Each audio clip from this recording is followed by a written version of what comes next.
Hello बच्चों, let us see this question. इस question में हमें कहा गया है कि हमारे पास एक ब्लैंक है with a box on it and at one end is gradually raised about the other end. As the angle of inclination with the horizontal reaches 30 degree, the box starts to slip and slides 4 meter down the plank in 4 seconds. The coefficient of static and kinetic friction between the box and the plank will be respectively. Basically इस question में हमें क्या कहा गया है?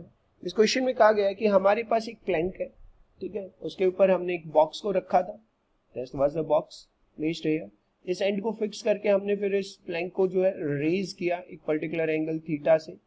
जैसे ही हम इस पर्टिकुलर एंगल थीटा पर पहुंचते हैं तो ये जो प्लैंक है ये नीचे की तरफ गिरने लग जाता है, स्लाइड करने लग जाता है। आपको काइनेटिक फ्रिक्शन और स्टैटिक फ्रिक्शन के कोएफिशिएंट निकालने। तो बच्चों, इस क्वेश्चन को जब हम सॉल्व करेंगे तो हमें यूज करना होगा कुछ पर्टिकुलर कॉन्सेप्ट्स जो इस क्वेश्चन में हम यूज करेंगे वो हम देख लेते हैं एक बार, ठीक है। तो जो की कॉन्सेप्ट्स है वो ये है कि जब कभी भी हम किसी भी ऑब्जेक्ट को एक रेज्ड प्लेटफॉर्म पे रखते हैं तो उस समय जो एंगल बना रहा है, जिस पर्टिकुलर एंगल पर वो स्लाइड करता है, उस एंगल को अपन बोलते हैं angle of repose, right, angle of repose.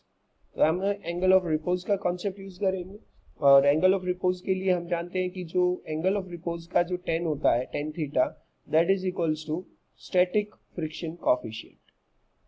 Okay, coefficient of static friction के इक्वल होता है।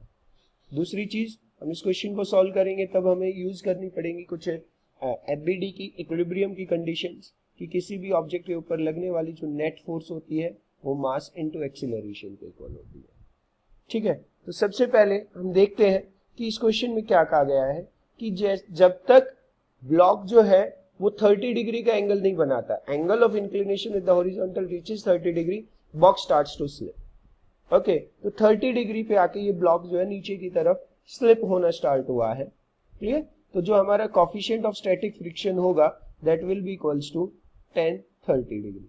tan 30 डिग्री इज 1/√3 और 1/√3 की वैल्यू हम जानते हैं दैट इज 1.732। और जब हम इस चीज को सॉल्व करते हैं तो हमारा आंसर अप्रोक्स 0.6 आ जाएगा। The coefficient of static friction comes to be 0.6। Clear.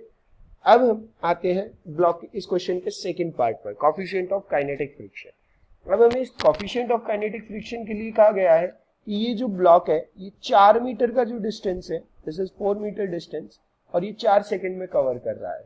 Means a distance of 4 metre is being covered in 4 seconds when initial velocity was 0।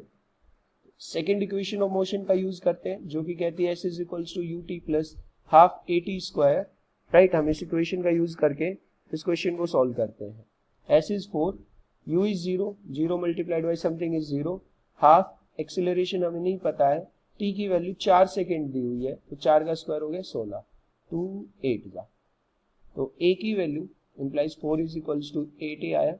तो यहां से हम देखें बच्चों, a की वैल्यू आ गई मेरे पास 4/8, दैट इज 1/2 मीटर पर सेकेंड स्क्वायर, इतना एक्सीलरेशन आया। अब हम इस बॉडी का फ्री बॉडी डायग्राम बनाते हैं, इसी डायग्राम में बना देते हैं, क्लियर। तो चलो देखते हैं एफबीडी कैसा बनेगा इस ऑब्जेक्ट का।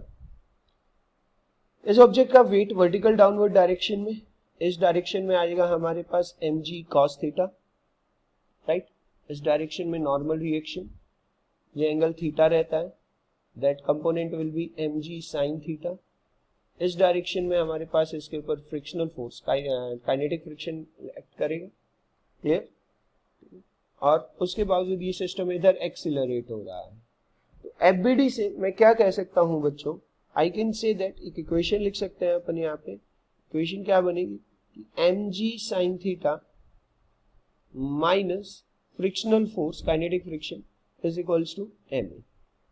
काइनेटिक फ्रिक्शन की वैल्यू, किसी भी प्रकार के फ्रिक्शनल फोर्स की वैल्यू जो होती है हमारे पास mu times of normal reaction, normal reaction is being balanced by mg cos theta minus mu mg cos theta become equals to ma।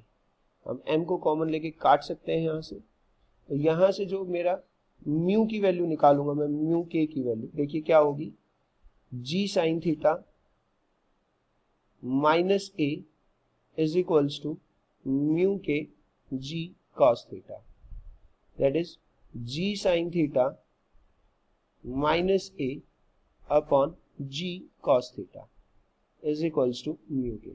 The coefficient of kinetic friction जो है वो हमारे पास ये आएगा. अब इसकी वैल्यूज को सॉल्व कर लेते हैं अपन यहाँ पर.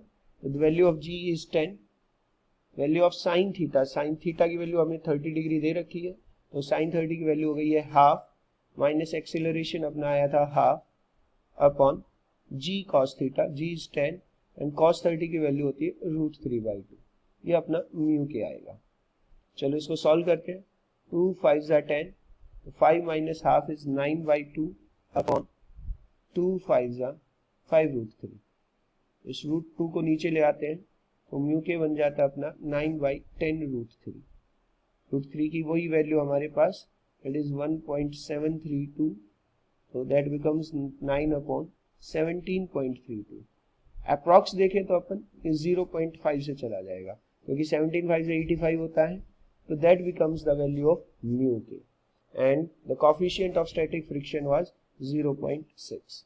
तो हमें पूछा क्या था, coefficient of static and kinetic, so that must be 0.6 and 0.5, which is our option number 3. Okay, good luck.